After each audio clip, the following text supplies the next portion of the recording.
ایسے اکثر ہوتا ہے، دو بھائی مل کے اپنا جنازہ اکٹھا پڑھتے ہیں کہ بھئی مکان کے درمیان دیوار ڈال لو، تیرے بچے ادھر میرے بچے ادھر، بھائی کے درمیان بھائیوں نے مل کے فیصلہ کر کے دیوار ڈال لی. اب وہ بھائی تو ختم ہو گئے نا. وہ تو جو ایک تھالی میں کھانے والے ہیں اب ایک مکان میں دو دیواریں بناتے ہیں. تو مقصد یہ ہے کہ یہ آہستہ تحلیل ہوتی جا رہی ہے بات. اور جب بھائی کے ساتھ آپ کا لین دین حساب کے ساتھ شروع ہو جائے، سمجھو کہ مر گئے آپ لوگ.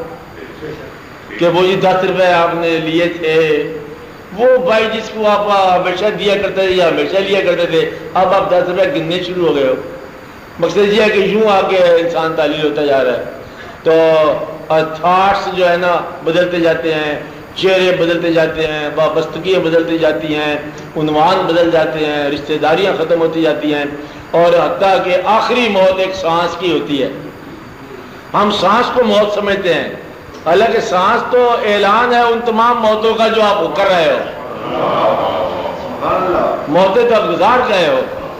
اور اس کو اگر آپ دیکھو کہ اذن اللہ، تو جب زندگی اذن اللہ ہے تو موت بھی اذن اللہ ہے باذن اللہ.